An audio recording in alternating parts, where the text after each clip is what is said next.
always a struggle what to say, Mostly because everything's been said. We already know everything we need to know. It's now just a matter of practice and a matter of accepting grace, accepting the truth within yourself. I think, my experience growing up in the West, religion belongs only to the future and the past. Jesus lived 2,000 years ago, and we read his stories again and again and again. We don't really laud or look for a deep spiritual experience in people, in our teachers. We measure people's religiosity through their, whether they've written a book or not, whether they've got enough degrees in theology from the right places.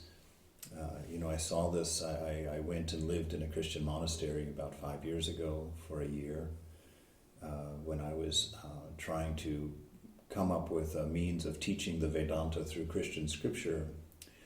And that was one of the things that really hurt my heart, actually, while I was there, is that, they don't have a concept of these great ancient, old swamis, these people who have dedicated their life to their practice and who are just, for lack of a better term, butterballs of love, these swamis that look at you with those warm, wet eyes, and you just lose yourself instantly. They look at your soul.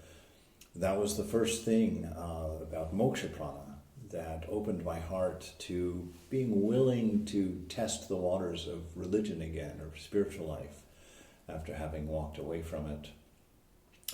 It was just that fact that I had never met somebody or seen somebody that didn't have to tell me they loved me, that I didn't have to get to know to become comfortable around or to relax with. And just, of course, that glance of hers for me was magical, quite literally. But more than that was just her ability to instantly be my ideal of a grandmother. That there was pure acceptance, and it was the first time that somebody looked at me and didn't see my face. They didn't see my presentation. In the West here especially, we have our personas. We have our personas for going to parties. We have our personas for sitting around a dinner table. We have our personas for our family. And it's always putting on something. And, with moksha prana, when she looked at a person, she saw her lifetime of practice in their eyes. She was able to look past all of my tricks, all of my witticisms, all of my practiced masks and pleasantries, and stopped me cold and made me aware of the absolute unnecessity of such a painful thing that I had never realized, that this wasn't necessary at all. Because she didn't look at the condition of my life, she didn't look at the condition of myself, she looked at my highest ideal and saw it, and I felt her see it. And the important thing about that was that I, myself, had not been aware that it existed in me. And, if there is no other purpose for practice, if we set aside all of the gifts and benefits to ourselves, I think more importantly is to know what a gift you will be for the world. That sounds perhaps crazy in a way, but I walk around this world and I see isolated people, and I see lonely people, and I see broken everywhere. And how desperately Mother wants us to be a grandmother to this world, And for each of us, if we can't find the motivation to overcome our own desires and stories and traps for our own self, then perhaps for the sake of someone else, we could find that courage, we could find that commitment, we could find that level of earnestness and sincerity. Religion only happens right now, and it's not a matter of begging, although that's the word I wanted to use. It's a longing for a new vision of spiritual life that doesn't involve institutions and doesn't involve rules, doesn't involve judgments, but involves an authentic experience and manifestation of this very moment, for you to reach inside and let out what you reserve for only the people closest to you, to take away the requirements of others for your intimacy, to be willing to give everything you have in your trust and in your love and your openness and your unguardedness, to be willing to risk all of that for the casual stranger next to you, and perhaps look at them once in the same way that Mokshaprana looked at me, to remind them that they're not just a passenger on the bus next to you, that they're not just a lost soul who's just guarded and protected in a world of exploitation, but to remind them just by the way you look at them and accept them and love them in your eyes, to remind them that they are the very beloved God that institutions have put on posters and have talked about from pulpits, but never quite released in themselves. And so these truths that we're talking about, these ideas, it's an ordinary practice, and it's a seemingly normal way of approaching it, to just build these castles of knowledge, thinking that if we know something, if we learn something, it's going to change us or change something in us, when really that has nothing, absolutely nothing to do with it. These truths are given to us not to know or to think about or even to meditate on. They're given to us to set them free, to set them on fire with our own infinite potential of love, infinite potential of acceptance and giving and caring, so that we can be fearless in life. You know, Vivekananda says that our religion begins in fear, but it should end in love. He says it's good to be born in a church, but God forbid you die in one. And what he meant for that is this gets bigger than a religious component to life, or a method of living, or a set of principles to follow. That this is the secret to living itself. That Vivekananda stated one time, it's funny, I just said this morning at breakfast, that that religion is not to prevent your enjoyment of the world. You know, it's not. Religion is not supposed to be all about your discipline and your self-control and your renunciation.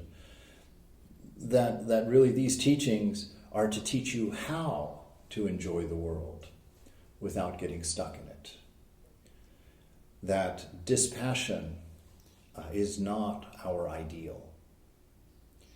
That we are not to become stoic and protected and aloof to all of these changes and craziness of the world. But Vivekananda says that our ideal is that our dispassion equals our passion, so that the two are in balance. Because you look at Ramakrishna, he laughed, he danced, he went to plays. When his devotees lost a loved one, he wept, felt that pain. And then when it was time to stop, he let go. You know, when one of his disciples passed away, he recounted, he said, oh, when I found out that, he said it was Akshay, right?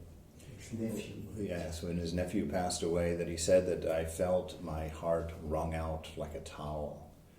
You know, that terrible suffering in it. But the next day he was right back to normal, and he said, it's just the removal of a pillowcase. You know, just the covering is gone. And that's the ideal. You see, he had that passion, he felt that pain. He could sit next to someone and weep out their heart with them. But when they turned to him for strength, he could let go completely and share with them his own freedom. And so in this world we are to love deeply. We're to hurt deeply. You know, we're to feel it all deeply. But then to step back and to be at peace, knowing the truth of things, that everything is born, lives and dies. Everything created, supported, and destroyed. And through our detachment, to see the beauty in that. It's that limitation that keeps the mind alert to the beauty of God. It keeps us from falling asleep. It keeps us from missing the details. When we realize that this particular moment of manifestation is here just for its own moment. And to look at that beauty, to look at that infinity, and feel no need to try and grab it, feel no need to try and hold on to it, but let it arise and have its effect and let it go, because the next is always coming. And in that, we find our stability in the stability of the sense of being, the sense of I that seems to outlast a sunset, that outlasts all the flowers, that outlasts the snow and the sunshine, that part of us that is always present and is an infinite container able to hold all of this, but to hold it especially within the framework of our character. We'll hold it within the framework of our being, that at your root, if you were to be set completely free in this moment, more better said, if you allow yourself to accept your freedom and your beauty in this moment, that's all that's necessary. The idea of grace is there for you to not have to hold on to your fault and work it out, to hold on to your stories that limit you and work them out, as religion is awfully awesome. What am I trying to say? That religion commonly is associated with that idea. But that religion is about being free in the moment, letting this constant changing world remind you that you are not, that this world of life and death remind you that you are not, that you are infinite, ever free, ever beautiful, ever giving, ever caring, completely free of fear in this world. And to let everything you see remind you that you're able to see it because you are not it. That you are that substrate of love that underlies everything that happens. Vivekananda said that love is the only attracting or motivating force in the world. And he jumps into it like a scientist, which I always found very entertaining. He says, it is for love that the moon circles the earth. It is for love that the earth circles the sun. He said, it is love that holds us to the ground. That the only power in this universe is love, and that every atom expresses it, every bit of science expresses it, and everything in this world expresses it, and that is the magic of an enlightened soul, is that he can look at what you're doing in your life, regardless of the strife, regardless of how horrible of a person you may or may not be. They look at you and understand that it is love that's motivating you toward all of your decisions. And all we have to do is learn to love what is behind change, to love what is behind objects, and not to get confused and begin loving objects and loving things, but to see the sunset and let it inspire that love, and then remember to look through the sunset at what the sunset is manifesting, the power of the divine, the beauty of divine, and that is the beauty within you, a name of God within you, that is being awakened by the reflection of that beautiful sunset. And to take back the beauty of the sunset and know it is the beauty of your own inner self that you are seeing reflected in that sunset. How else would you have known that that sunset was beautiful if it had not woken that sense of beauty within you? And to live in this way. In The Power of Now, Eckhart Tolle says, "On another level, I speak of a profound transformation of human consciousness, not as a distant future possibility, but available now, no matter who or where you are. You are shown how to free yourself from enslavement to the mind, enter into this enlightened state of consciousness, and sustain it in your everyday life." This freedom of the mind is something we may not understand, but Sri Ramakrishna says that everything is mind. Now, yesterday we kind of made the point that the whole world is basically just in your mind, that you have no evidence of an outside world. It can't be proven. But it's much more than that also. It's on the emotional, experiential level as well. If you wake up with yourself identified with mind, and the mind is in a bad mood this morning, and the body is tired this morning, and you accept that as an expression of yourself, you express that as what you are, then your morning is a sad morning, a tired morning, and you'll drag yourself around.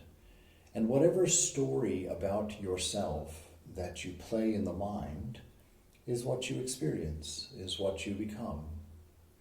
And this is why it's not just a theoretical, philosophical perspective to say that you are not the mind, but it's that magic key to a freedom that you have yet to experience of being able to not worry or be concerned about the condition of the mind.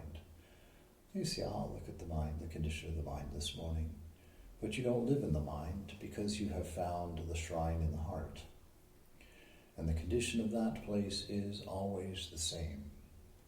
It's always inundated, flooded with the divine love, always full of a divine acceptance, always full of a grace, a commitment from the universe itself that produced your body and produced your mind. A reminder that all of this rises, flickers for a moment, and goes, and what remains is the shrine.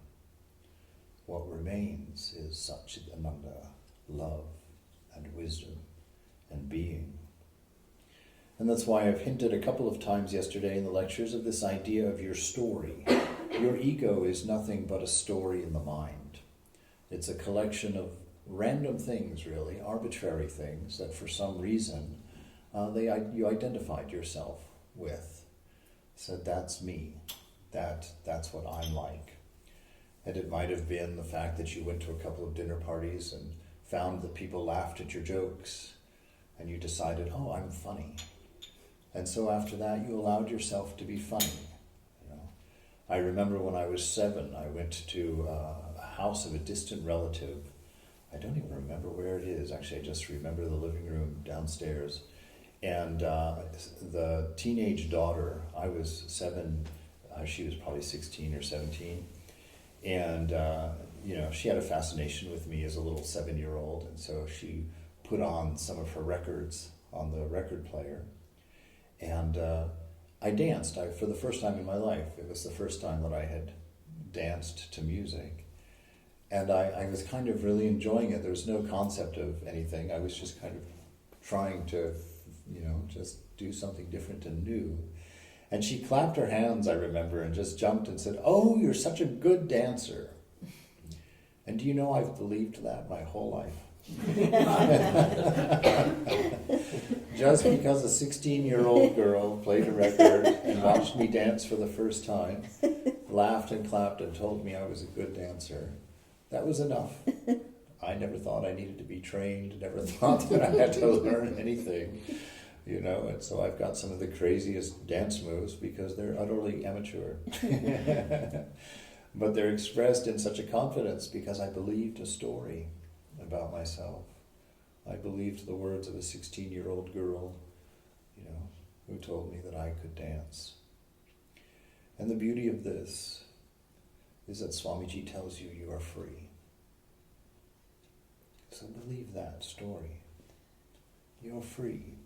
And he says, get up every day and remind yourself, I'm free. I have no past that defines me. I have no future that enslaves me. I can walk out this door right now and walk a straight line for the rest of my life if I want to. I'm not beholden to my bills. I'm not beholden to my job. I'm not beholden to my relationships.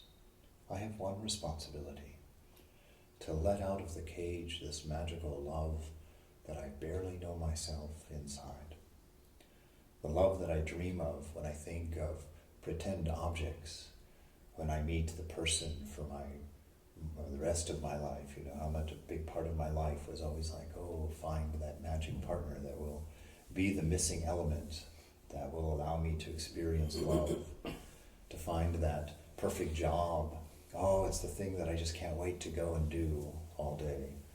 All of these things that we place outside of ourselves, and we attach our dreams, our hopes, and our fulfillments to these figments of an imagination. Why? Because we've stepped out of our inner shrine. We've identified with a mind that thinks one thought at a time, that's always changing and utterly unreliable. And we identify ourselves with that space, and what happens to us when we identify with mind? We believe our thoughts. We believe them to be truth about ourselves. And so when the thoughts are sad, we think that we are sad. And when our thoughts are happy, we think that we are happy. But we are neither. We're blissful. We're free. We're equanimous. We're content and still. And that stillness exists within you, absolutely mature, absolutely complete already. It's not something you have to build, develop, achieve, work at. It's something you have to accept about yourself. It's a story that you have to take on, because it is the only story that is native to you as a human being. So he asks this question, what is the greatest obstacle to experiencing this reality? Why is it, if we are already realized, that we feel such a need to look for realization? Why is it, if we are already pure, that we feel like we have to go through so many levels of exercise in order to become pure? That if the love of God is unconditioned, why are we always trying to meet a condition, to feel and accept and open to that love? That if the love of God is infinite and it's within us, why are we always looking for it? How does this happen? Eckhart Tolle says, identification with your mind. That you watch something go across your mind and you say, I. Right? I had this funny experience because I read about this Buddhist practice in meditation of letting whatever passes through the mind pass through the mind. And so what you do is, as it comes and manifests, you name it and let it go and let it pass out without any identification with it. And I thought, what a great idea. So I went to the shrine in D.C. This wasn't that many years ago, probably about 6 or 7 years ago. I went into the shrine and I started this practice. And quite quickly, I began to be aware of a wonderful bliss that was rising out of that freedom inside, of not being attached to the story in the mind, but just watching it just pass. And then the mind played the trick. It put a thought in front of me that had the word I in it. And that thought was, I'm having a great meditation. And when that thought passed across my mind, because it had the word I in it, I identified with it. And I became aware of having a great meditation. And instantly I became attached. Instantly I wanted to hold on to that great meditation. I wanted to look at that great meditation. I wanted to see it. I wanted to objectify it, to put it in front of me. And the second that mind identified with that I'm having a great meditation, that meditation disappeared. And then the next step was to go and find it again. Oh my goodness, it disappeared. But why did it disappear? Because it came by my not putting anything in front of my senses, by not looking outside or at something that I had objectified for my satisfaction. I didn't realize that it was because I was attaching to nothing that my awareness was full. And in that full awareness, I saw the self and felt the presence of God for a moment, the presence of a love that is always there. But the reason we don't find it is because it's full. It makes no noise. It doesn't sparkle. It doesn't call your name. It never changes. And the mind is utterly uninterested in things that do not change. The mind, if you put anything, go and smell a rose 5 times in a row. Each time you smell it less. And by the time you've smelled it 5 times, you can't smell it at all.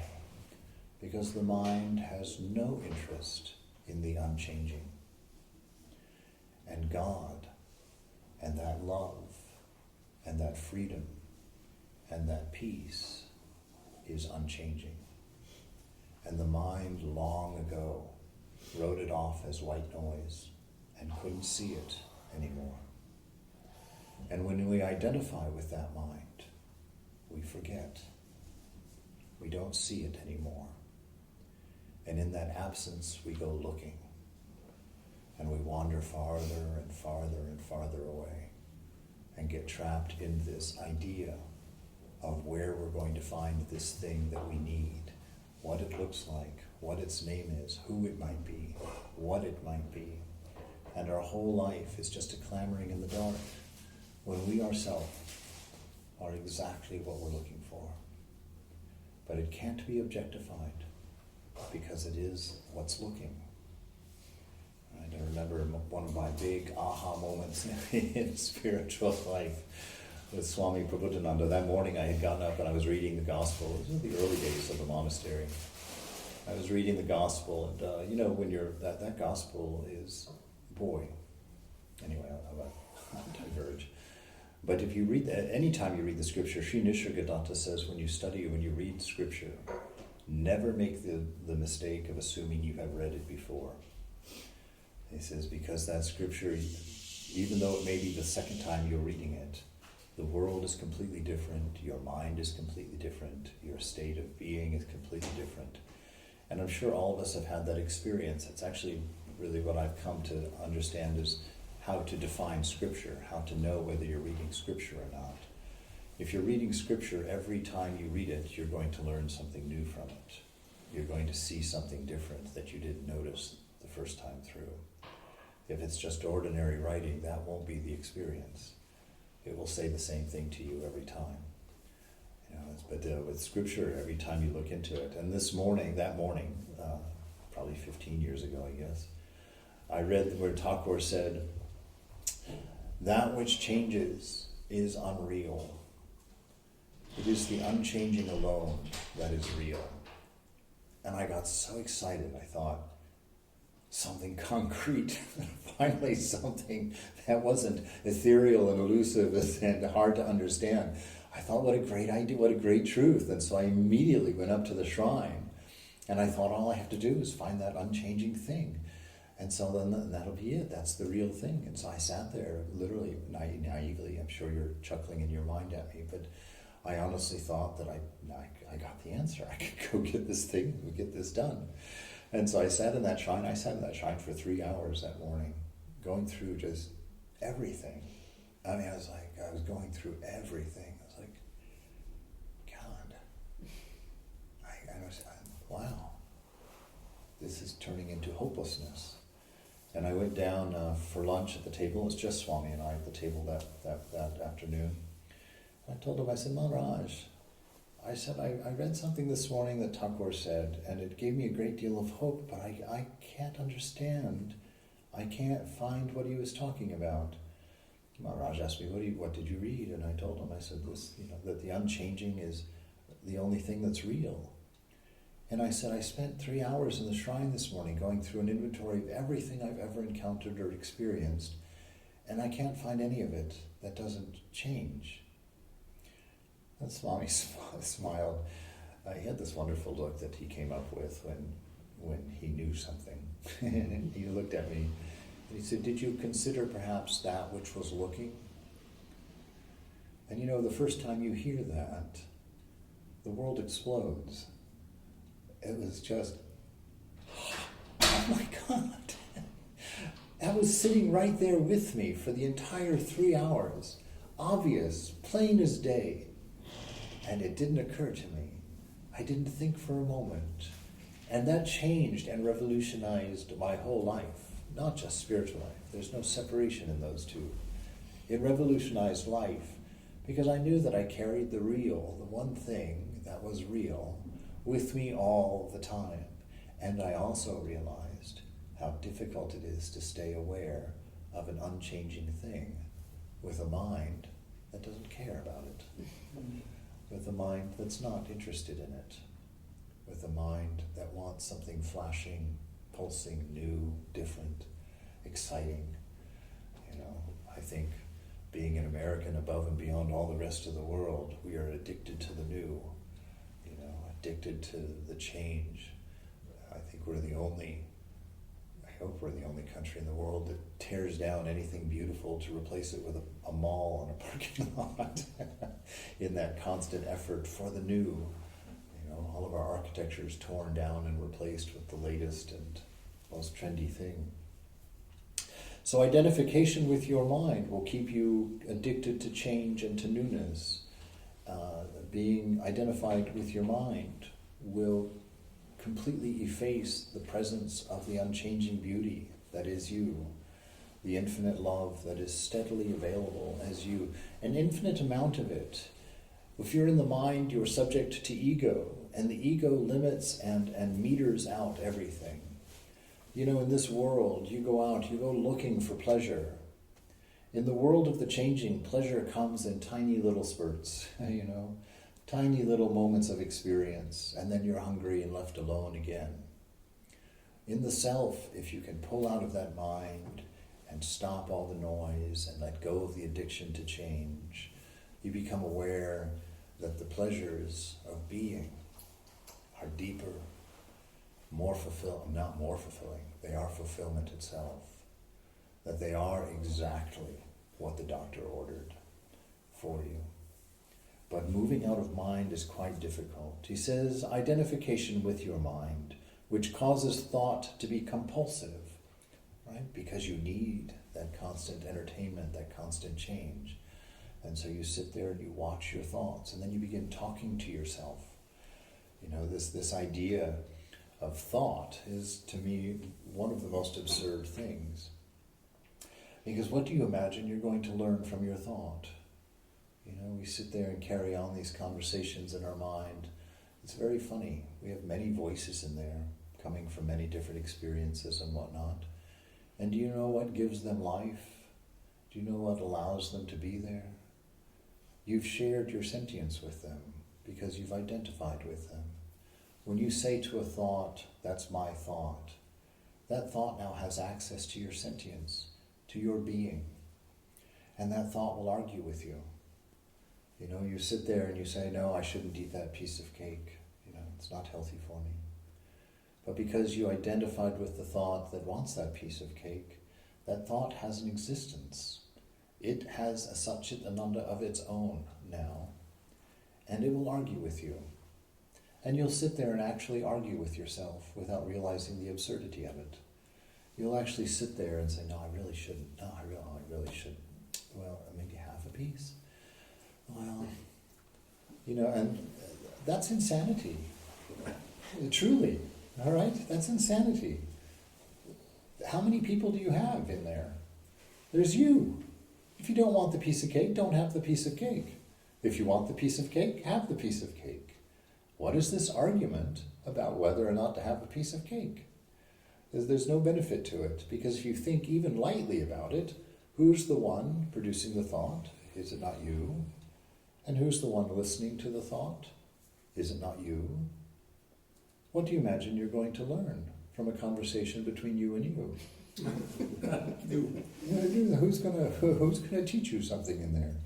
And yet we spend all of our time with these voices in our mind. We're compelled to think constantly, to the point that it's become impossible for us to get a moment's peace. Regardless of who you married, what you married was a toddler. The toddler of your thinking, uncontrollable, excited by every new possibility, wanting to run after everything. And then you had the idiocy to identify with that. And there you are, living with the toddler of the mind, out of control, unable to be focused, unable to pay attention, constantly bored, always wanting new things, always talking you into things that you know better. And round it goes. He says this addiction, this compulsive thinking, not to be able to stop thinking is a dreadful affliction. But we don't realize this because almost everybody is suffering from it. So it's considered normal. This incessant mental noise prevents you from finding that realm of inner stillness that is inseparable from being. It also creates a false mind-made self that casts a shadow of fear and suffering. We will look at all of that in more detail today. So this notion, you have all of these thoughts going on in there, and you've identified yourself with them, so they're all alive and awake. You can't turn them off anymore. And they're telling you one thing after another. It's like you buy this sweater. Oh, it's my favorite sweater. You take it home, and you can't wait to wear it for the first time. You wear it for the first time, and then it gets relegated to all the other sweaters. The mind is like, we need another sweater. We got to go get a better one, a different one, a new car, a bigger car. I look at my life in the 90s. I was a computer science person in San Francisco, the big tech revolution going on.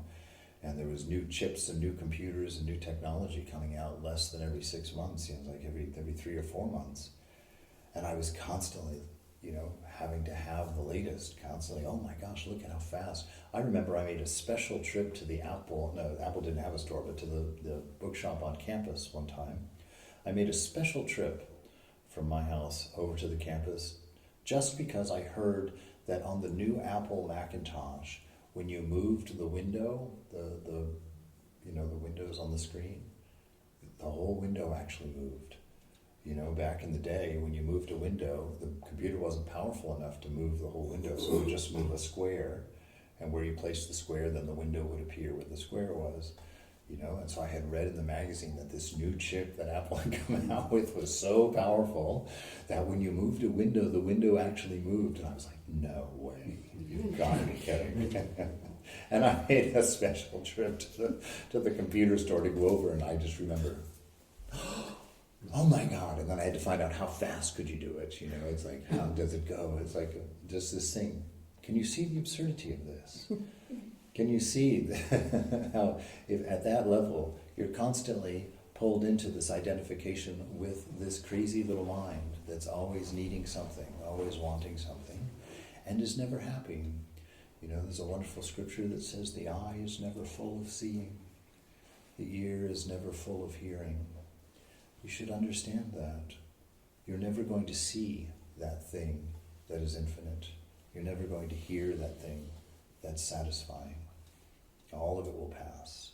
The concert will end, the movie will end, the play will end, the relationship will end, the job will end, the money will end. All of these things come to an end. And so we get caught, and it prevents you from finding that realm of stillness, which you carry with you all the time, looking for it desperately and never able to find it. He says the philosopher Descartes believed that he had found the most fundamental truth when he made his famous statement, "I think, therefore I am." he had, in fact, given expression to the most fundamental error. To equate thinking with being and identity with thinking, the compulsive thinker, which means almost everyone, lives in a state of apparent separateness in an insanely complex world of continuous problems and conflict, a world that reflects the ever-increasing fragmentation of the mind. Enlightenment is a state of wholeness, a unity of mind, one voice, no multiplicity, of being at one and therefore at peace, at one with life in its manifested aspect, the world, as well as with your deepest self, life unmanifested, at one with being. Enlightenment is not only the end of suffering and of continuous conflict within and without, but also the end of that dreadful enslavement to incessant thinking. What an incredible liberation this is, to allow yourself to be silent, to give yourself permission to be empty. The state of the mind is a tool. It's one of the thorns of the active mind. The active mind is the content, actually, of the whole world. Active mind is Shakti. Pure mind, mind with no change, mind with no thought in it, is Brahman, Ramakrishna says. So that you carry within you Brahman, and you carry within you Shakti. Pure mind, Brahman. Active mind, Shakti. Pure mind, enlightenment, infinity. The voice of the divine can be heard. Active mind. It can be seen as the expression of God if there's no attachment. But as soon as there's attachment, it's the world of objects, the world of interests. And all of it is just thinking. Everything right now, again to remind you, everything that you're experiencing right now is not a thing, does not have a reality. It's a thought. It's a processing of sensory input that we don't know where it comes from. We assume the outside, but the sages say there is no outside. So all of this is just the thoughts of your mind. You have no way of knowing that you're not dreaming right now. I actually had this experience when I was 6 years old. I came home from baseball practice, t-ball practice actually at that age. And I had my glove mitt on my hand, I remember, and I came in the front door of our house, and I was standing in the foyer, the front entryway, and I was standing there, and I had a daydream, where I was thinking about baseball. And it was so vivid, and it was so real to me, that when I came out of the daydream, I was surprised that I was still standing in the foyer, the entryway of my house. And it bothered me so much. Even at that age, I'm amazed that happened to me at such a young age, because I remember walking into my room and climbing up into my top bunk and laying there with my ball mitt and kind of playing with it and being kind of confused, because I thought, that was so real. And I was just standing in the entryway. And I thought to myself, how will I ever know that I'm not still standing in the entryway? How will I ever know that I'm not daydreaming? And I thought it was a significant danger. I was like, what if that daydream hasn't ended? What if this is just part of it? And I got so confused and so concerned that I was going to get lost in daydreams and never know what was real. And little did I know that that's exactly what my whole life has been, getting lost in my daydreams. Because when you're dreaming at night, it's real. I shared that lucid dream that I had yesterday. It was real. I was there. I could play with the water. I could see it on my fingers. I could offend the girl who was in my own head, in her own inner tube. I could see it all and feel it all. And this too is Maya. If you move into the mind, you move into the dream. If you move into the mind, you live in a world of thought, a world of constant change, constant flickering. And you create a little raft of safety because everything's always changing and everything is insecure. You think, oh goodness. So you build a little raft of ego. But that raft doesn't exist. It's a thought of a raft, a thought of safety, a thought of refuge. And so you're constantly having to mend it and constantly having to prove that it's a safe place. And you spend your life trying to fill this idea of egoism with a place that's safe, a place that's secure. But it's always insecure. You're never quite secure enough. You're never free of fear. And so you're constantly searching to prop it up. This is real, I'm safe, I'm fine, I'm not small. And we start not paying attention to things that are terrifying. The fact that right now we're on a ball. We're on the ball in the middle of space, hurling at ungodly speeds, spinning in circles around suns, which are spinning around galaxies, which are shooting outward at some magnitude inexpressible and unaccomplished. And you're like, oh my God, who's driving? And you realize nobody's driving. We could hit anything. We're circling around a sun, this thing that's holding us and pulling us toward itself, which is, an infinite number of nuclear explosions in every moment, and we're like, oh, what a beautiful day. The danger is uncalculable. The insecurity, screamingly painful to face and look at. So we just don't think about it. We're fine. We think we're right here, and we think we know where we are. But the fact is, you're eternally lost. You have no idea. If someone was in some other galaxy, you couldn't tell them where you are. You're like, I'm right here.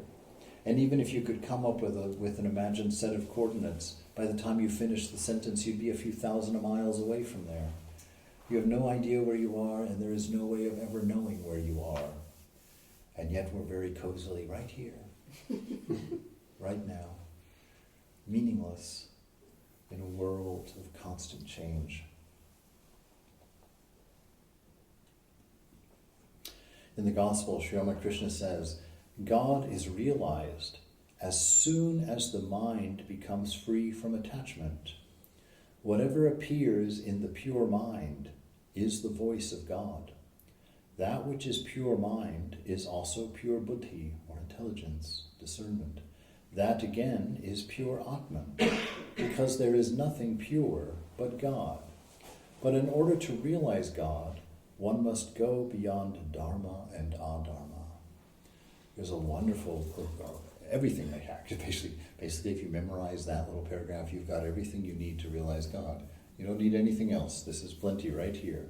As soon as the mind becomes free from attachment, what is that attachment? That attachment is identity, right? That's me. We go to our thoughts, right, to identify ourselves, because your body is a thought, and you identify with that thought. The gender of your body is a thought, and you identify with that thought.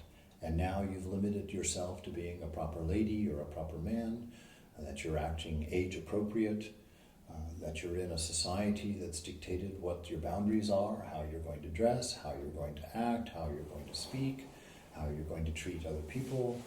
One limitation upon another limitation upon another limitation, all because you identified with a particular thought, with yourself. And that thought came alive. Why? Because it shared your sentience. And that thought became a presence, and that thought developed into a story that determined your future, collected bits from your past to tell you how you should act when you're at the opera, to tell you how you should act when you're on the bus, that tells you how you should be when you grow up, what kind of work you should do, and that even if you don't like it, you should stick to it and make it happen, all of the things that you've held on to, and all the things that we eventually realize fail us. I remember that night when did I tell that story? When I stumbled home from the bar, forgive me, 1994. And I remember I was walking up the hill to my house with two of my friends. We'd been out, we'd had fun, but I was particularly bitter that night because it just wasn't fun, and I was tired. And I realized that all of this energy that was required for me to stay happy was exhausting. That going out and hanging out with my friends and being entertaining and witty and funny and making sure my hair was right and my clothes were stylish, concerned about everyone's thoughts about me, I realized I'm just exhausted. I'm just so tired of all of this play, of this constant need for distraction, this constant quest for entertainment. And it occurred to me that I had become a parasite for pleasure, that I was just on this planet just sucking at anything that I could find that would give me a moment of distraction, a moment of peace from the pain that I felt inside, of not knowing what else, not knowing what to do, not knowing if there was anything else besides this. And I got home that night and I sat down there on the edge of my bed, and that's when I looked around the room and saw that, gosh, I've been working now for 10 years as a computer science person. I've made X amount of money in this time. And I've surrounded myself with all of these things, but all of these things are the same things that I had 10 years ago. They're just bigger. I looked and I saw my TV. It took 4 men to carry my TV into my house. It was the new Sony Trinitron, 33 inches of flat screen beauty that weighed probably 230 pounds or something. 4 men carried that up my stairs. That replaced a 13-inch black and white television that I had in college. I looked at my stereo. I had these MB Quart speakers, that were 4 feet tall, sitting on both sides of a Marantz stereo system, with the latest Yamaha optical receiver, blah, blah, blah, blah, blah. The thing just played music. That was it. It replaced a jam box that sat on my nightstand when I was in college. My scooter that used to take me back and forth from school is now some fancy car. The one room that I lived in was now a house. The view of the back garden was now a view of the city of San Francisco out the window. And I sat there and thought, God, 10 years of 8 hours a day, working constantly. And all I did was make everything bigger. And here I am sitting in the middle of the same stuff, feeling the same pain, the same confusion, the same unknowing. And I sat there that night and I said to myself, Vance, which is my name back then, I said, Vance, I give you permission, bud. I give you permission. Do anything. You can do anything right now. Do anything that you think will make you happy. And so, of course, I had no idea of the inner life. I had no idea of anything that Mother has shown me inside. I had no idea of it. And so I began my quest by quitting my job the next day, giving my 2 weeks' notice, going and buying a ticket to Prague because Smithsonian Magazine said that was the hottest place for expats to be, moving to Prague, deciding I would write a book like Hemingway in the basement of Prague. And I went through the whole motion. And I kept running and kept moving, and for almost a full year, I just went all around the world. I went from there to London, and from London to New Zealand, and from New Zealand to Rarotonga, just looking. Somebody, show me something, teach me something that isn't just a distraction, that isn't going to go away, that isn't going to require more of this constant effort of finding peace. And I ended that, the last place I went was that little tiny island of Rarotonga, and I was sitting on the front porch of this little dive hostel that I was staying at, owned by this elderly British couple, and I watched the moon in such a beautiful way glinting off of the tops of these palm trees that made them look like aluminum. They were so beautiful, and I sat there thinking, I've been wandering for a year now.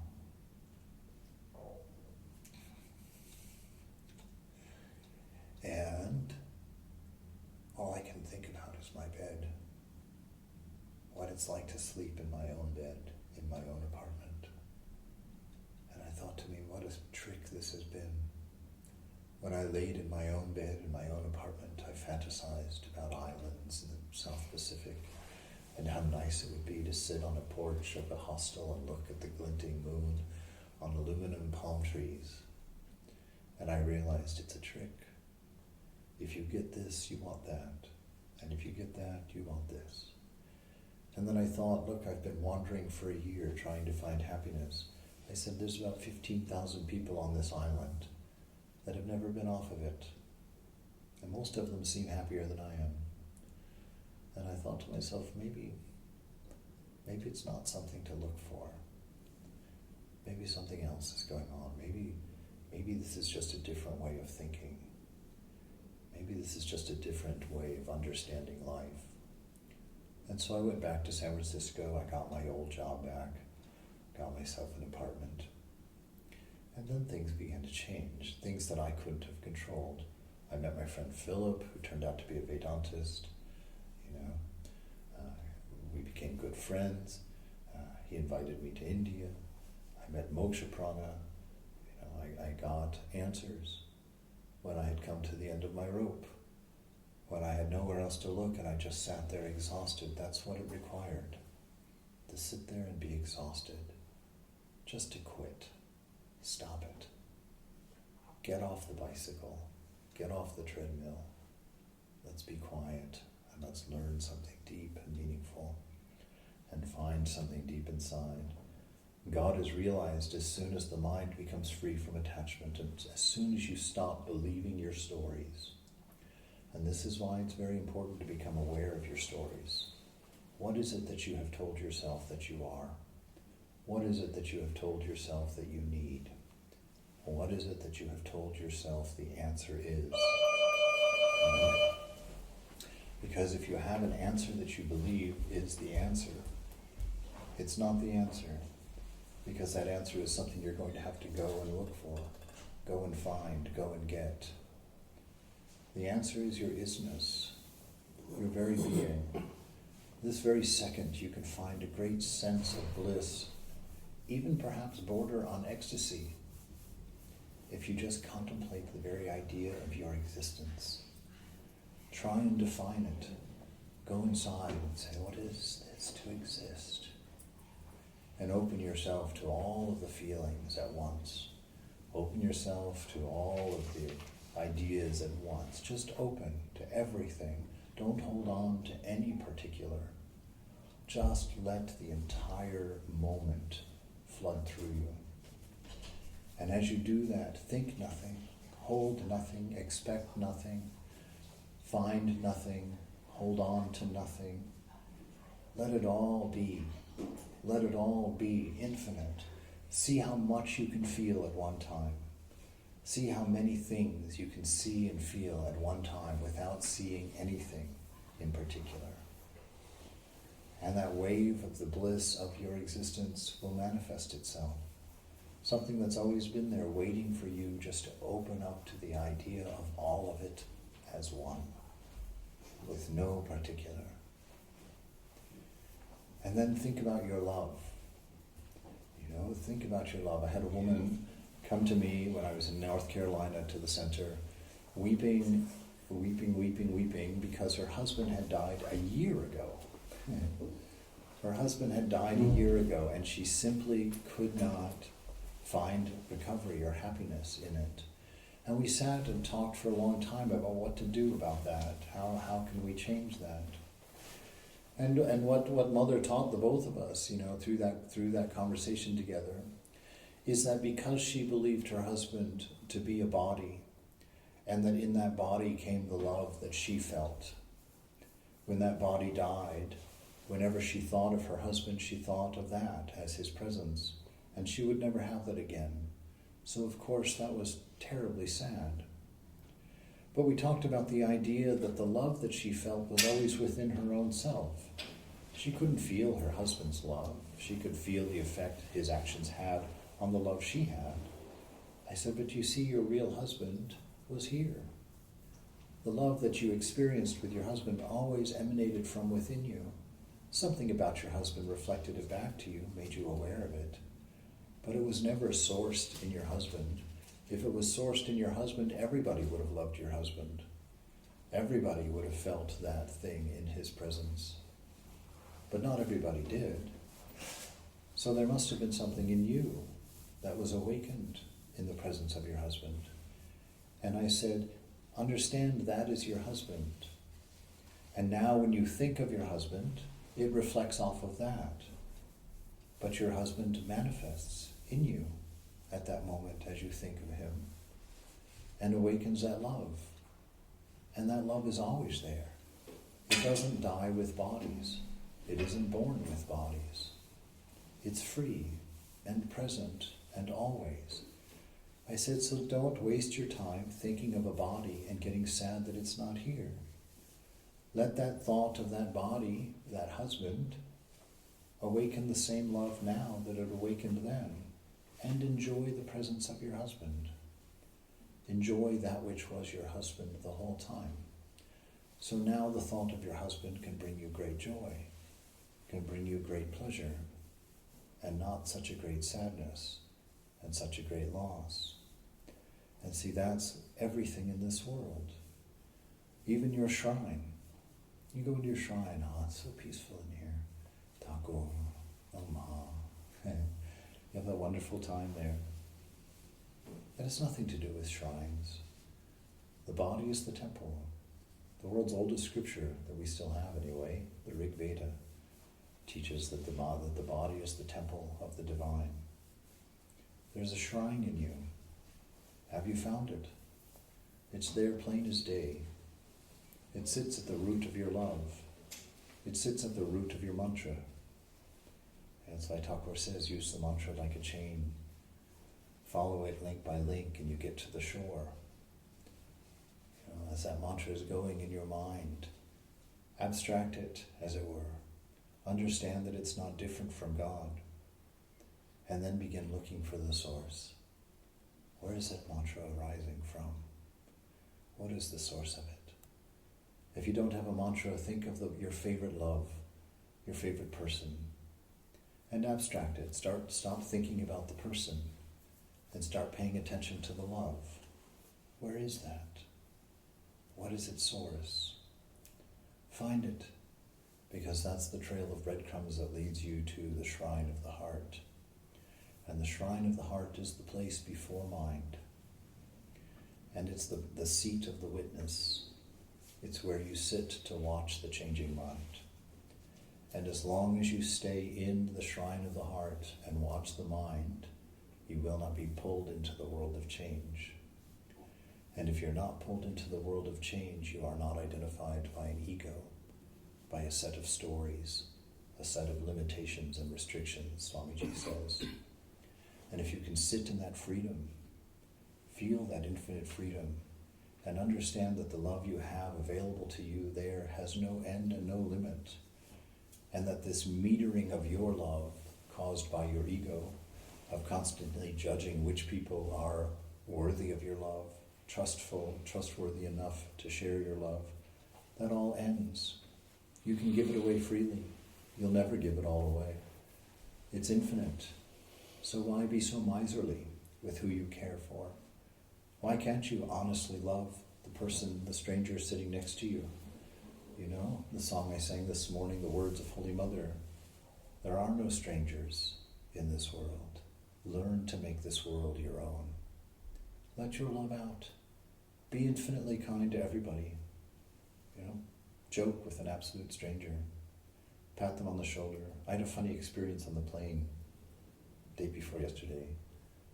It was so reflexive. And yet I was embarrassed because I was still in ego space there for that moment. But we were standing up to get off the plane, and there was this guy, I don't know, he's probably his 40s, in front of me, and there's this thing about being a man that, you don't touch another man as a man, you don't help them, you don't make any assumptions about that. But, I was standing up and I couldn't reach my suitcase, so I wasn't getting it. I was just standing there by the chair. And he was sort of facing me, kind of like this, and I was facing this way. And he was trying to get his right arm in his jacket. And I'm so pleased that because I felt like, something has changed in me. I was very happy that it happened, but I was embarrassed that it happened also. Without any thought, just all of a sudden, I had reached out and over his shoulder, which with him standing at that close proximity was a very intimate thing to do and socially very inappropriate. I reached over this man's shoulder and grabbed the corner of his collar and pulled the jacket around so as if he was my wife, to help him get his arm in the jacket, in the arm of the jacket. And it happened so reflexively, so naturally, and he looked at me so oddly, and he said something that maybe somebody can explain this. Maybe you can tell me what he meant. I know what the words meant. He looked at me and just kind of looked away, and he said, "Bei mir es ist egal." And I knew what it meant. That's meaningless to me. It doesn't matter. It doesn't matter. Context. It doesn't matter. It doesn't matter. No, I cannot say that it doesn't matter in this context. Yeah, well, and I didn't understand it. I didn't know what he was saying. But I suddenly realized. I was very happy, actually. As embarrassed as I was by it, I was so beamingly happy because I really felt like maybe Thakur really is coming out. Maybe he is finally getting free of my limitations. That he so naturally was able to help this man in such an intimate way without any self-consciousness at all until it was over. And then I was like, oh my goodness, I have to be so careful. But you see how our stories limit us. You see how all my life I've been prevented by my own ego, by my own concern about what somebody else might think, that I have never helped a person put on their jacket, a stranger, before. I'd never reached over a man's shoulder to be helpful naturally by just in the moment being inspired to do it. How much love are you missing in your life because your ego is limiting you? We walk around, we've become a world where most people don't believe in God anymore. Many people don't believe in God anymore. Could it be because we've limited our expression so much that we don't see God anymore? God is love. If you're missing that in your life, if you can't see the divine in your life, perhaps your ego has shut down your expression of God so that you don't see him anymore in your life. When I first moved to Los Angeles, I hated it. I was from San Francisco. In San Francisco, we're cool and we're philosophical and we're deep and we're free. We don't have this shallow, Hollywood nonsense. And so I moved to LA, and I take a walk every day from the monastery around the surrounding neighborhood. And I've had this judgment in me, everybody was always so beautiful, and everybody was so coiffed. And I just felt, these people are so cold, it's so shallow here, it's just terrible. And I felt like this place is so unfriendly, nobody's warm. And I blamed everybody for that.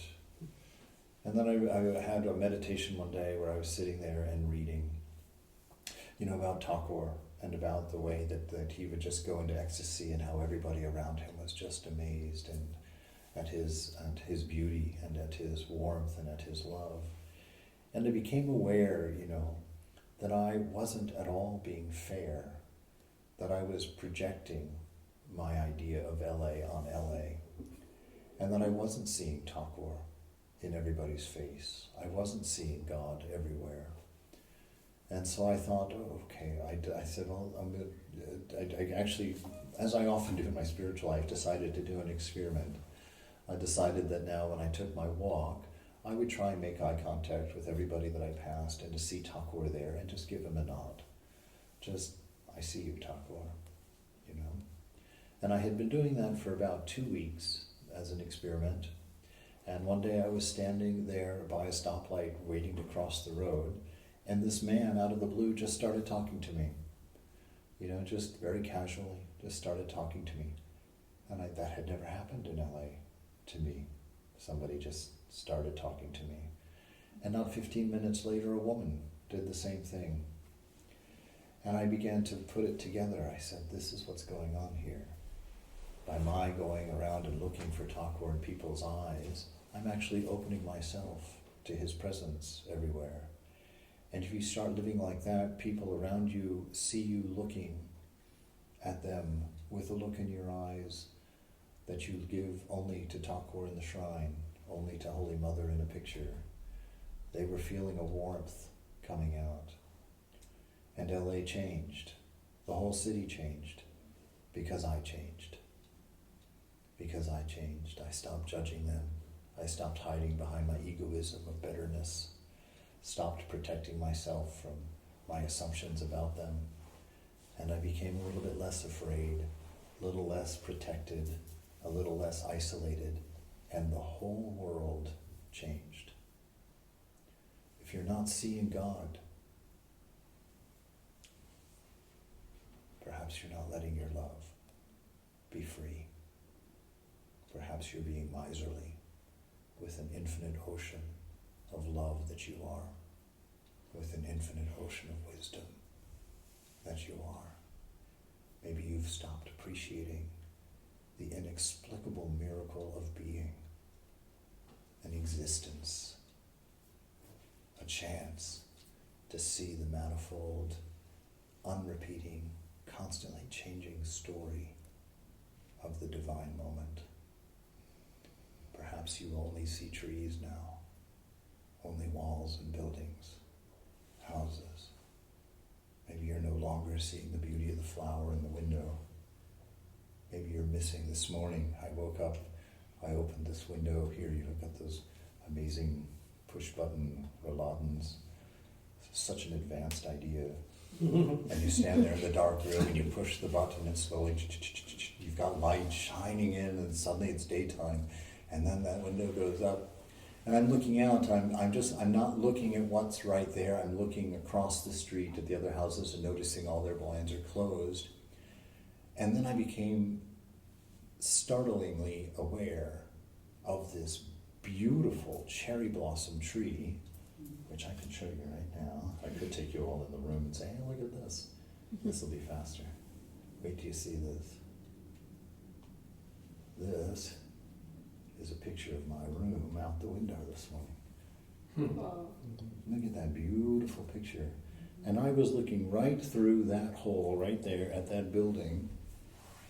So when I opened this window, can you believe that I live in a mind that didn't notice this first, but noticed the buildings just barely showing through behind it? And I became aware again of the limitation of my mind.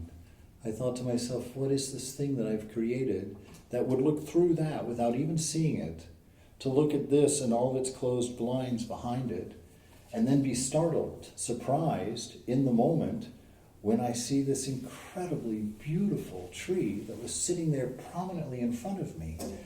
And I thought, oh mind, how much other beauty have you hidden from me by drawing my attention to useless things just because they were changing or different or moving. This mind is your limitation. You can find your freedom. Am I over time? We are in time, but now I think it's for the question answering session. Very good. Does anybody have a question or a comment? Swamiji, do you have regular exercises to calm your mind? To calm the mind. Oh, I have a much better thing than an exercise. Because, if you try and calm your mind, you will not be able to do it. It is an exercise in futility. Why? It's like trying to jumping into a swimming pool to try and calm the waves. It isn't going to happen. You can't calm the mind by trying to calm the mind. You have to get out of the mind, just like you have to get out of the swimming pool. You have to go to the shrine of the heart. And you have to become uninterested in the mind, which means to become unidentified with it. A mind is only churned by two fingers. Me, mine. Right? Identity, attachment. That's the only thing that keeps your mind stirred up. Why? Because both of those are untrue thoughts. They're untrue thoughts. There is no me, there is no mine. And your mind, which by nature is still, is calm, has not a thought in it, it's Brahman, is disturbed because you are trying to look at it with two wrong ideas, me and mine. Right? So that's one way, stepping outside of your mind, just knowing, and you do that just by knowing, by being aware that you're in the heart, that you're in the shrine, and being aware that you're observing. You've never actually been in your mind. You enter the mind with those two fingers, me and mine. You've not ever actually been in there. It's disturbed because you think you're in there. You think that that's me, that's mine. And that causes the waves, that causes the disturbance. So that's one way to do it.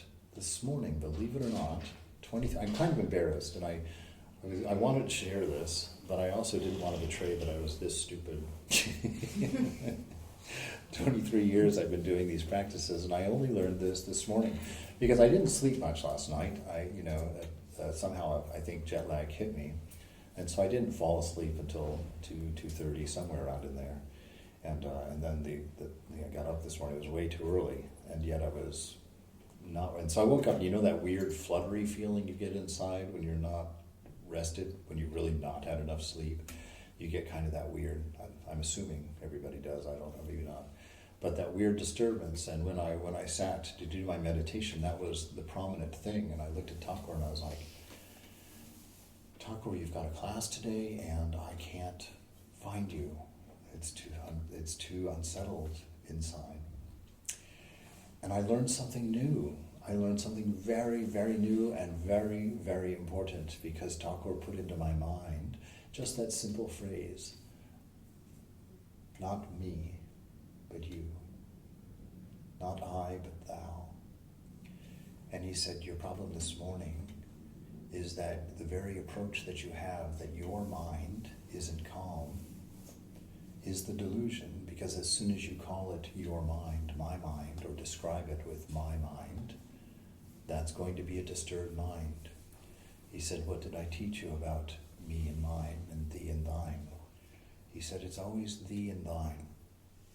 He says, use my mind this morning. Stop using your own mind. Use mine. Gaze into my eyes. Know my nature. Know who I am. I am a peaceful mind. I am free. I am realized. Use that. Stop thinking that it's your own. Stop thinking that it's your personal thing that has to be done. He says, I told you. I've told you many times. I did all the work for you. You only have to do 1/16. And that 1/16 is to use my mind for your meditation. Use my presence for your presence. Use my ideal for your ideal. And stop with the me and mine. So you can just put your mind aside and use Thakur's. It also is within you. He is that shrine that you visit within.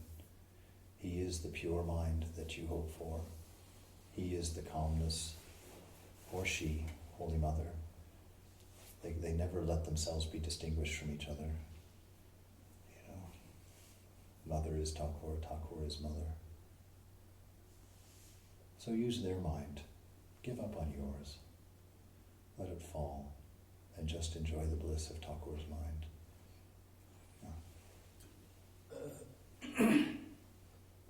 Objectively looked at, there should not be any difference between a sad and a happy thought. What makes it sad? What makes it happy? Well, that's a great simplification, because a thought is a thought, and yet it's become a window, it's become an arm of a chair, it's become an iPad. It's the wonder of God. You're looking at the power of the Divine Mother. Thoughts don't become anything until you name them. This world, nothing in the world, nothing outside of yourself has any value, positive or negative, until it meets you.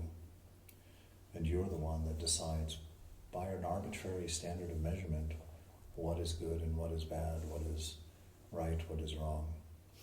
Because there cannot be that this is a sad thought and this is a happy thought, because for the same thought, two different people will have a very different Absolutely. response. That's the whole point. That's the thing. And so who do you think you are? What you think you are determines the value of a thought. if you're a man, a handsome man, you don't even notice. But if you see yourself as a woman, you know, or a gay man, that same person is going to be very interesting to you. So it's your identity of what you think you are that determines the values of what is presented to you in the mind. And that's why the first question for every Vedantist is, who am I? As soon as you know who you are, you're free. If you believe it, you know, if you accept it. That's what Sri Nisargadatta said. Remember yesterday, I think we mentioned that. One of his disciples asked him, it's like, here we are, we're sitting here, I'm learning from you. You're sitting there illumined, knowing all of these things, and I'm sitting here struggling. He says, what's the difference between you and me? And Sri Nisargadatta, I'm sure it was an infuriating answer for this man, but Sri Nisargadatta says, the difference between you and I is one. He says, when my teacher whispered into my ear that I am that, I believed him. You thought you had something to do. And so that's the thing.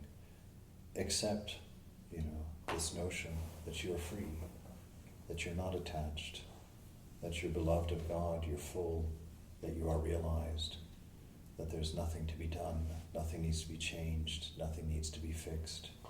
You know, accept that, and then everything is as it is. A thought is a thought.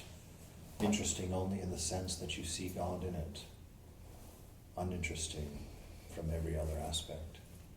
Every thought, just a thought. Come to know. That's why that crazy enlightened man, that one of Ramakrishna's, you see the nature of my mind. It knows no names.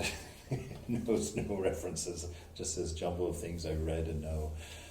That there was one day this enlightened man, enlightened sadhu, comes through Dakshineshwar there, where the master is, and the guy is rummaging through the refuse pile with dogs looking for food and finding the food and sitting there and eating it with the dogs, you know, sharing it.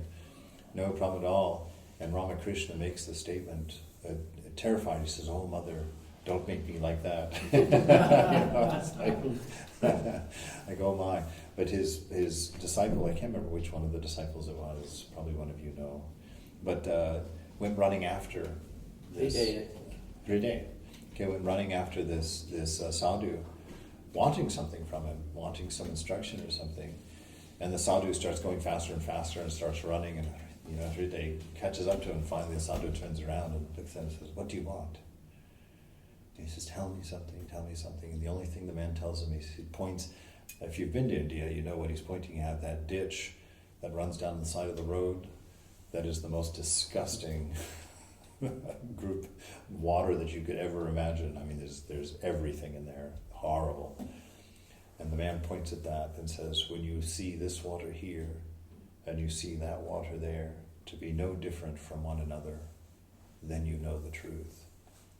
And what he was saying was that when you recognize a thought as a thought, whether it's a yellow cushion, or whether it's a clear window, or whether it's an evening sunset, it is just a thought. It's just a wave in the mind. It has no other identity unless you give it one. When you know things to be just thought, and that one is not above the other and one is not different from the other, that's when we know our nature. We are not the mind. It is just a wave in the mind. And that wave is only caused by me and mine. And that me and mine provides all of the desires, all of the sense of lack, all the sense of need, all the sense of hunger, all the sense of thirst. But they're just meaningless. You know, if you step into the mind as with attachment, believing that you're defined by these things, and you go to battle, how can you win? How can you win? You know, you're in the sea. How can you calm it? Every wave you push down pushes up another one and causes 3 more ripples. And so in the mind, there is no solution in the mind. There's no doing necessary. Give up. Surrender immediately. You know, Sri Nisargadatta makes another statement. Sri Ramakrishna gives another statement, the difference between an enlightened person, between a saint, and he always says between a saint and a sinner. He says, in a chess game with the Lord, the saint, his first move is always to lay the king down. He says, but the sinner will always believe he has a first move. And so accept that. Know that to be true. You can't do this. There's no you there. Realization means the realization that you never existed, that you were a figment of your own creation, an ego, and that the reason you were always hungry and always insecure and always looking was for more is because there was nothing there to feed, but you had the idea of hunger. There was nothing there to see, but you had the idea that you wanted to see. And you created all of this trouble just by trying to maintain that idea of being something. Be nothing. Be undefined. The mind will calm in an instant. The face of God will replace your own. The heart of love will become your expression. The mind will no longer determine your day. The expression of your nature will be the moment. Your love will just flow without a thought, without a judgment, without a concern. Your effort will happen without a result, without a fulfillment of a need, not driven by hunger, not driven by thirst, but inspired by being, inspired by love, inspired through wisdom. And every moment is new, unpainted, undefined, manifestation of the highest ideal. That's all. Like that. So if you're accepting your thoughts and Yeah. you still reflect on them and think about them, couldn't it help you in any way? No. It's not valid at all. No, it'll help Just you thoughts. in teaching you the hard way that there's no value in it. Yeah. As soon as you say your thought, you've made the fatal mistake, Yeah. right? So we have to remove any reference of ownership. There is no grasping, there is no holding, there is no grabbing. It's like let everything be. Have no relationship with it, because it's not a relationship, it's an expression. It's an expression of the divine. That's why even in our bhakti, in our love for God, it's handing the steering wheel over. It's losing yourself, through love of this divine, of this ideal. And that ideal by nature is not of this world. This world can't teach you any ideal. Nothing's perfect here. Everything is short. That's why I always like to say, the way I express that is, in this world, every blanket is 6 inches too short. You'll run around buying blanket after blanket, trying to find the right one, and every one of them is 6 inches too short. Is there a value in buying blankets? No. They're all going to be too short. But you won't know it until the 10th or 12th blanket. So yes, there's a value in trying to calm your mind.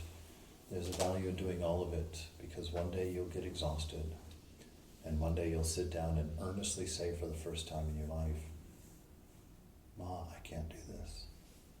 I can't do even one more day of this. I'm so tired. Like the example that Thakur gave of the bird that finally goes and rests on the mast of the ship. That's exactly it. You've put out all of your effort, and what you finally arrive at is an infinite humility. And the beautiful thing about infinite humility, it is the one and only requirement for accepting infinite grace. Until you've reached that moment of infinite humility, it's not that God won't give you the grace. He's running around even now.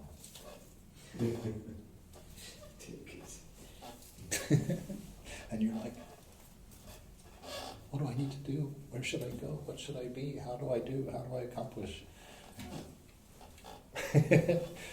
But until you know, you can't possibly do this. You can't surrender. And until you surrender, you can't carry this beautiful gift.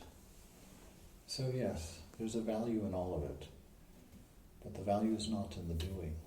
It's in the discovering. that you have no need to be separate from your beloved. You have no need to wander anymore. This moment is yours. Everything you've ever wanted is here and now, waiting for you to move out of the sparkling pretty of the mind to the very boring, forever consistent, forever full, forever peaceful heart, not mind. And when you step just for a moment into that heart, you'll turn around and you'll see the moon finally reflected in its wholeness in this still and placid beauty of being. The idea of me and mine is gone. You live to express. You have no past. You have no future. You have found eternity. You have found the transcendence of time. Time is just the measure of the number of thoughts passing in a moment. The fewer the moments, the slower the time passes.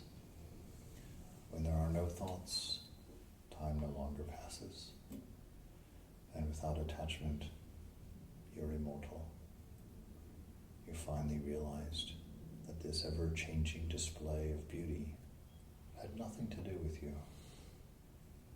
You were simply observing the constant flowing of unrepeating examples of love flickering in the temporal, the infinite expressing itself in the finite. And so it has to constantly change because there is no room for the infinite in the finite.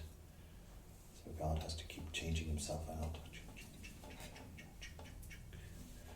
trying to manifest it. So Vivekananda says that's why everything goes in circles in the manifested world. You know, the electrons around the atom, the earth around the sun, the moon around the earth. He says everything goes in circles because it's the only way that the Divine Mother can express infinity in the finite. It's only a circle that has no beginning and no end. Swamiji, you're expressing a kind of a result of tremendous struggle, starting from your time at Prague. And everything that you tried, the realizations you had even at the beginning of the struggle where nothing really changed in 10 years of a very lucrative life. Things just got bigger. Then you saw the emptiness of it, and then you went all over the place, struggle. And then came to the realization that after all that struggle, you're still at ground zero. And perhaps that's where the surrender came. And coming back to Vidyadhar's point of Thakur, is that the process that each of us need to go through, that basically we fight until we know we just can't do it, and then we surrender? Or can we, based on your experience, say, if we're smart enough? Well, I wouldn't say if you were smart enough. That would be the last thing I would say. and even at that point, I would be wrong. What can I say of that? There's two things. One, in the Bible, one of my favorite verses is in the Old Testament. What does the Lord require of you? But that you enjoy your work and walk humbly with your God. That's a summation. He says, what is this all about? What does God have to, what does he want? He wants nothing more than you to enjoy your work. So learn to enjoy your work, whatever it is. Learn to find fulfillment, because that search for fulfillment in your work will lead you to the feet of the Beloved. And walk humbly with your God, which means enjoy the movement, enjoy the change, but you be with God. Hold the hand of the Beloved. That's all that's required. He'll take you there. You can't get there.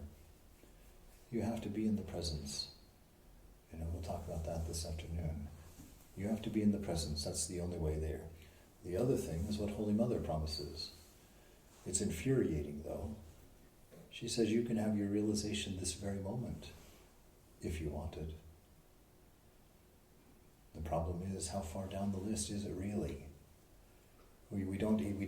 The reason that awareness is so important is that every action, every thought of yours in a day is your prayer, your direct request of the divine. Every one of them.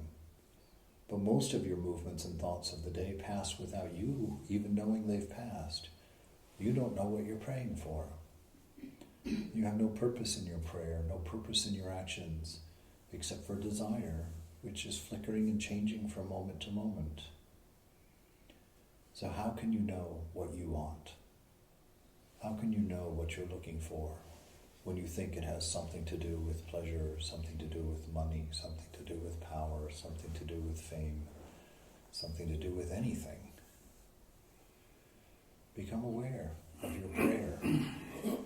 And through becoming aware of what your actions and what your thoughts are praying for, focus them. Get a big enough bouquet of thinking to present to the Divine Mother that says, I want you. Sit in front of the picture. You know, I had this funny experience. After I got my initiation from Moksha Prana, and I was continuing my travels around India, I was in, oh my God, I'm getting really concerned about this mind. Mayavati, there it is. I was at Mayavati, and I woke up, it wasn't the middle of the night, but it was during the night. And I was very inspired at that time. It was a really beautiful time in my life because I'm afraid I've gotten quite jaded over 25 years, which is the one sadness I think I've tried to correct in myself. Because in that first few months especially, and especially at that time when I was in Mayavati, I was meditating for hours a day. And it wasn't a matter of discipline, of like, I'm going to sit here and meditate for hours. It's because at that point in my life, every time I sat down, I believed I was moments away from realization. Because I was brand new, you know, I had no ramp up to that initiation. I had no ramp up to that whole experience. There I was with it. And I was reading the Gospel of Sri Ramakrishna, and my God, every other page, Thakur's popping off into ecstasy. This person's falling into an ecstatic mood. This person's laying on the floor, rolling in place. You know, and I'm thinking, finally, man, let's get into this, you know? So literally, every time I sat down to meditate, I fully thought that realization happened everywhere, you know, that it was freely like that it was just everywhere. And every time I sat down to meditate, I thought I was going to meditate. I thought I was going to realize God. And so as I was sitting there, I was afraid to get up, you know, because there's a poem by Hafiz where he says, the beloved and I saw you dancing on your roof tonight, and we both ran to put on our finest clothes to come and join you, but when we returned, you had already stopped. Yeah. You know, and so in those days I was meditating with that feeling, not an attitude. It was nothing on purpose. It was just, you know, at that time, my faith was in a beautiful space. So I'm trying to dust it off these days and have that same, of course I'm being a little bit selfish in that, but the story I'm wanting to tell you that I'm getting distracted by is that I got up that night in the middle of the night and I went for a walk in the dark down the street, which I found out was dangerous later because they have leopards and tigers there, but I went for a walk and I was looking at the moon and I was thinking about Thakur. And I thought for a moment that I wanted to bow down to God.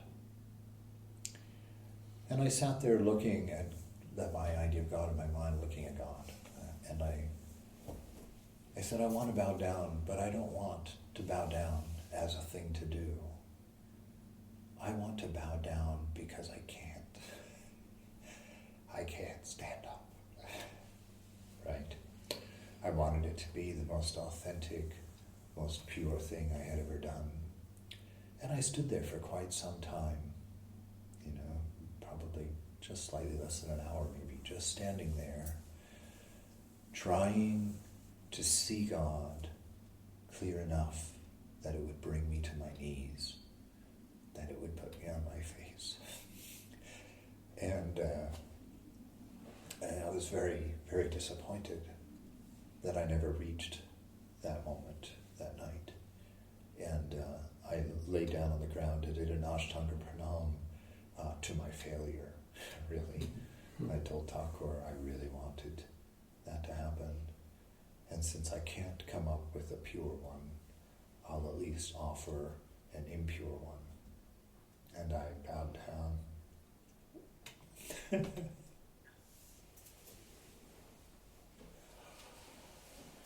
What a shame. I bowed down and then got up and went back to my room. And that is how we should live our day. You know, we should practice with the expectation that any moment the beloved will be. We'll see what we seek, we'll find our treasure. And that's what should hold us in the shrine. Not a commitment to a certain number of japam, not a commitment to a certain amount of time in practice, but an expectation of the immanence of truth, the reality of the divine, the freedom of this bondage that we've pretended. That we should live a day like that where we become so aware of our prayer to the Lord that we really do have one prayer. You.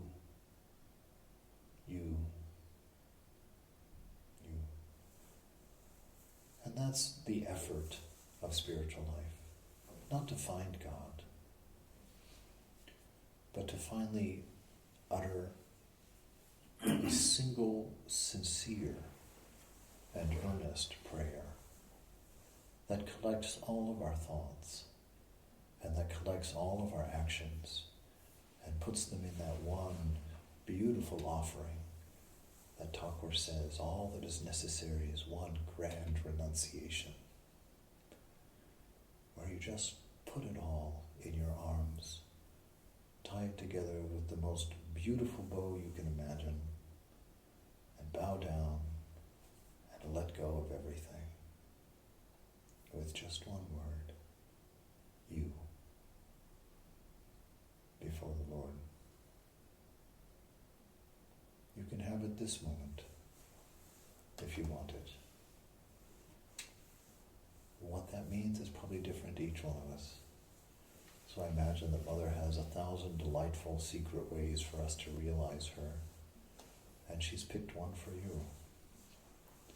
And it's just a matter of time. So don't sweat it. Don't be too worried about it. Because when you completely let go of your desire even for that, that's when you become nothing. And that's when there's enough room for you to be filled with grace and to see a love that required nothing of you. But that nothing was very hard for you to come up with.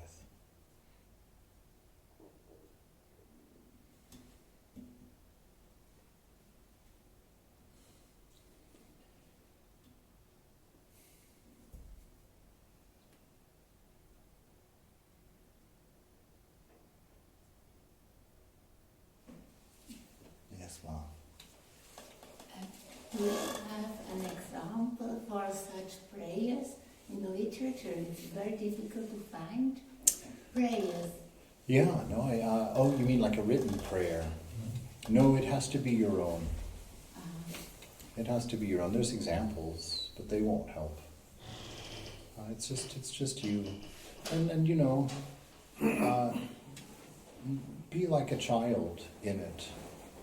You know, I remember taking a walk with my best friend, Brigitte Huber, in Germany when I was 12. And it was spring, and she and I were out walking in the hills around Obermoor, that time Obermoor. And we were picking flowers for our mothers. And, you know, I was just picking all these wildflowers, and I wasn't picking them like a florist. I was picking them like a kid, you know. And so I had this tawdry collection of these flowers that I was so proud of, because I had, you know, walked a great distance to pick them all out. And when I gave that to my mother, I was so proud. I was so happy to give those flowers to my mother. But the gift itself, it was a tawdry bouquet. But my mother took those flowers and put them in her best vase, and they sat on They sat on the table until they were beyond dead. You know? She wouldn't throw them away. And that is the divine. Any effort that you make, any little piece that you can cobble together will be received that way. Enjoy that. And become that child, unconcerned about the quality of your offering. And just offer your best. You know, it may not be that prayer at the moment, but it'll be your best attempt at that prayer. And it will be received. And it's quite possible that it is in fact the one prayer that was necessary. Just a simple, earnest attempt to give your best.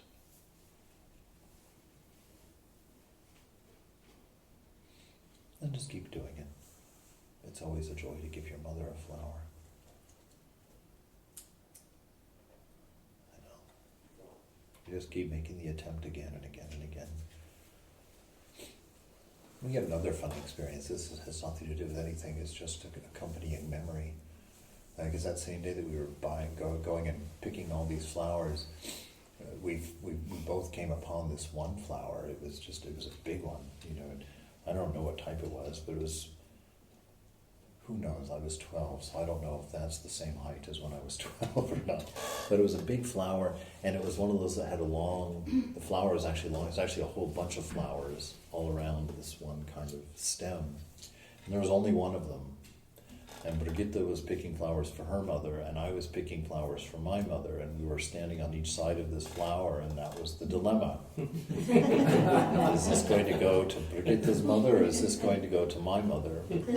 And at 12, our solution was not to pick the flower, to leave the flower there, and neither one of us would take it from the other, you know. So we left that flower there. I think there's something important in that idea, and I'm not real sure what it is. But it's one of those things that, I guess it's one of those attachments I've carried now for 59 years. That memory of that. You know, perhaps we arrive at that somehow. That everything is too precious to pick.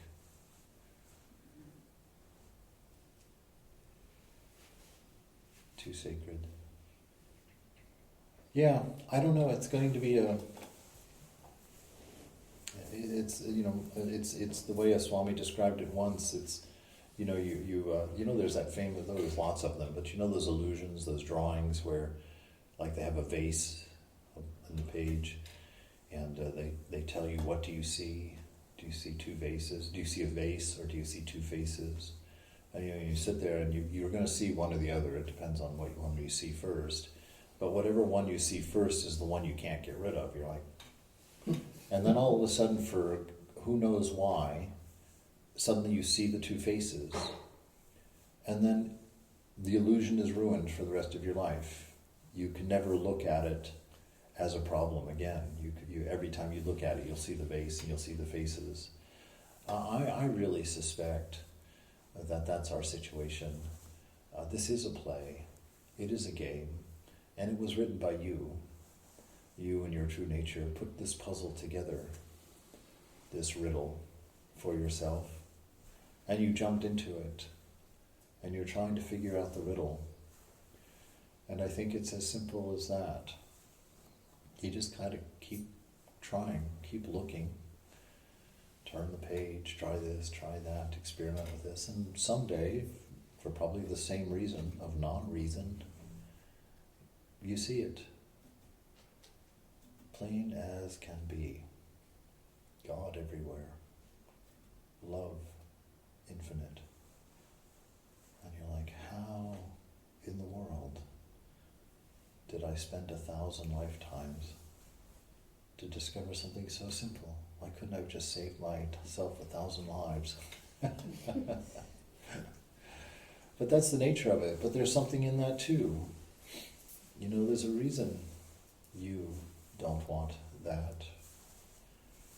I'm not sure that it's a good reason, but I'm not sure that it's a bad reason either. But I think that the process is the goal, in a sense. They're not different. That being in this moment is the same as realizing the divine in this moment, in a sense. Because it's all here already. You're not going to get anything new, on your day of realization. And actually, Eckhart Tolle, later on in this same chapter, actually, that I was reading, he says, don't practice your spiritual life with this ideal day at some point in the future where you will get what you want.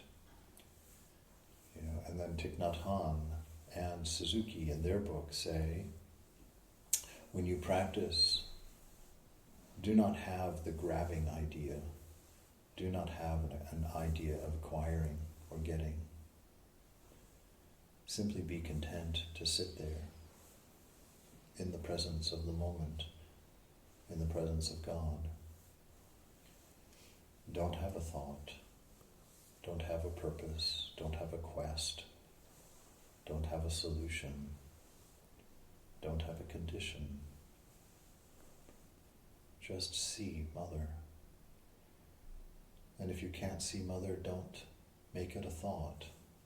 Don't make it an absence, because she's still there. It doesn't matter whether you see her or not. She is here. Accept her presence. And through that acceptance, you'll see her.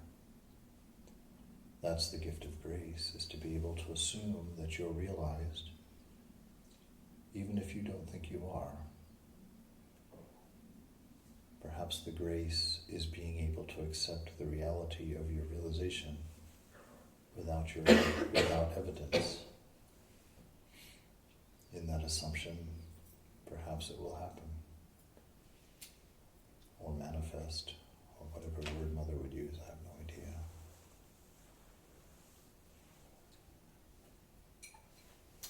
Since we cannot objectify the self and see it, what sees the self? There is no seeing. Okay, and seeing is again the limitation of the language, but what makes you aware of the self itself? Nothing makes you aware. You're always aware.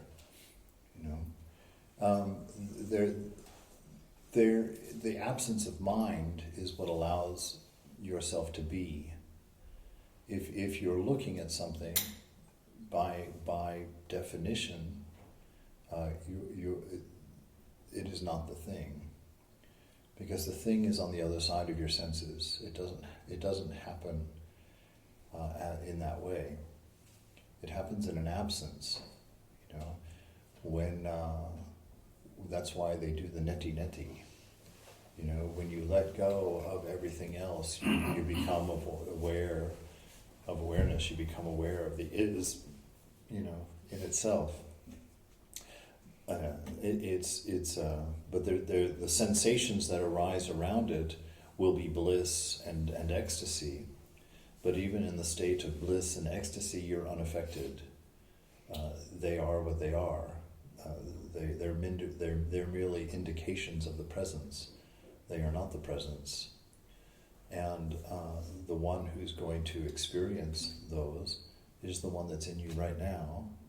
And those experiences are around it right now. But because we have two campsites, a choice of two campsites in the body. One is in the mind where we are, because we're having this conversation, and we believe ourselves to be here in this room, like that. So we're camping in mind. As long as we think we have a body, or that we have a person, that we are a person, then this is what we experience. But the other reality is the same reality as this one. There's no difference between it, and it's equally present in us. But we've camped our awareness in change, and we've held our attention on the stories and on the requirements. But at the same time, there is the other campsite within us, which is here. and now. And it's not looking at anything. It's simply accepting this infinite, constant flow of unrepeating change. Just watching it, without a need, without a problem, without a destination, without a goal. Because when you're here and thought, let's say, has ceased, you find eternity. You realize this moment is eternal, and your experience of it is eternal because time stops passing. Time is the rate of thinking. And when the rate of thinking is zero, there is infinity. There's immortality. And when you know that to be yourself, that's your realization. When you know that space of no thought, no time, no experience, no color, no smell, no sight, that in that pregnant blackness, you come to realize that blackness is full of light. St. John of the Cross makes this wonderful explanation. He says, the dark night of the soul is not suffering. He says that his poem had been thought that way. The dark night of the soul was this moment of great pain. And he says you can go that direction. There is a way of interpreting it that way, but he says the idea in his mind was that the dark night of the soul is like the dark night sky. That it looks black, it looks dark, and yet it's filled with trillions of suns, the light of trillions of suns. And so how is it black? He says there is no ego to reflect it. There's no will to stop it. It passes through the sky, free, unhindered. And so when your expression of the divine, when that, how to put this in words, that light of awareness passes through experience with no ego. So there is nothing to block its eternal expression, its eternal shining, when there is no particular of interest. That's the dark night of the soul, which is freedom and brightness. And he talks about this wonderful experience of having an infinity of wisdom and knowledge spontaneously available, without reference or need, arising as needed for the moment to be perfect, to remain perfect. So it's just that, having no particular, holding on to nothing. The self has no definition. It can't be trapped. And so really it's realizing that you're dreaming while you're dreaming, which opens an infinity of possibilities. You are no longer subject to the dream. The dream is subject to you, and knowing that it can be anything, but is ultimately nothing. In that knowing, there's that freedom, and there's that bliss of being full, of realizing there was nothing to get, and that there was nothing to need, and being unafraid of that, being unafraid of that. It is the unknown, and it will always be the unknown because of its infinity. That's why that statement, I guess during lunch or dinner we were talking about that a little bit yesterday. Brahmananda's statement, spiritual life begins at nirvikalpa samadhi. How can that be possible? Our highest attainment in this life, even beyond our reach, is only the beginning. how does the mind react to that? A desperate hopelessness, like, oh my God. I don't think the mind can comprehend it. No. Well, the mind doesn't need to. That's the whole point. Only silent mind can. If you go particular, you're lost in the infinity. So like that. I like to see it with that idea that Nirvikalpa Samadhi is the beginning. I like to look at that as a bhakta,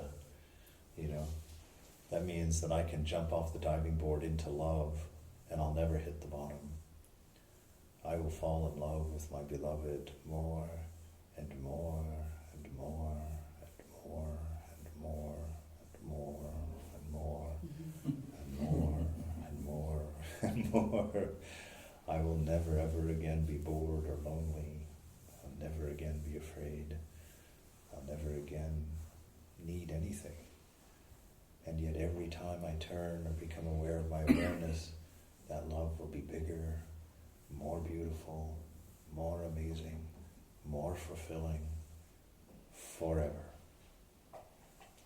That to me is what Brahmananda was saying, that there will be no end to this ecstasy, no limits to this expression of love. So, does this mean that, as a bhakta,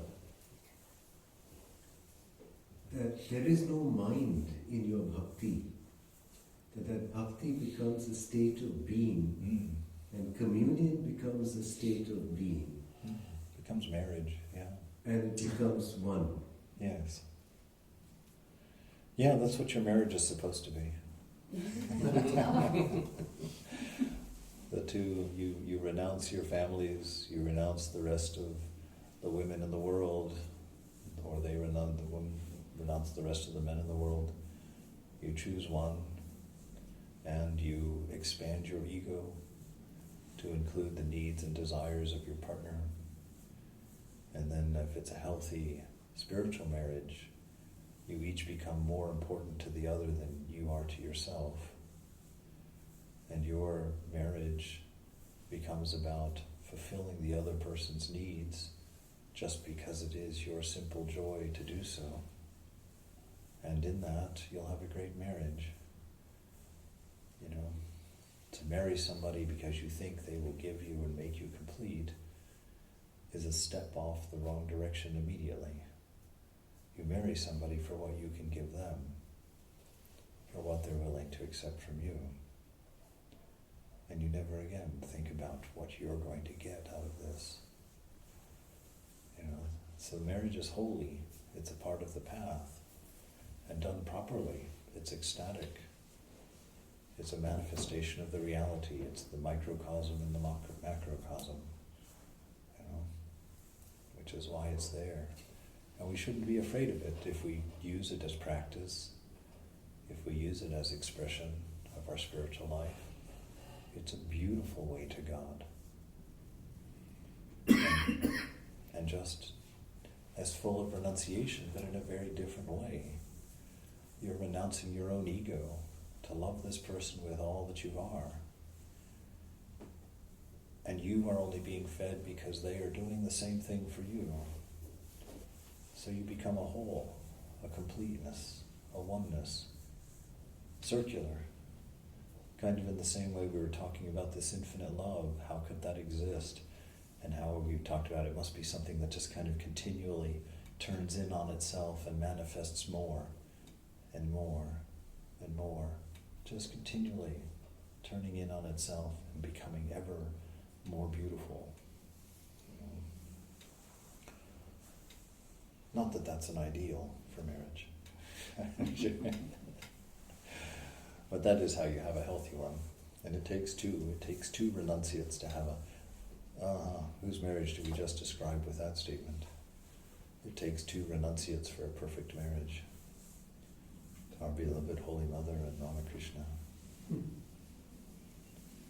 Two renunciates formed a perfect marriage that had no need, no requirements, no selfishness whatsoever. That's the way to be single too, by the way.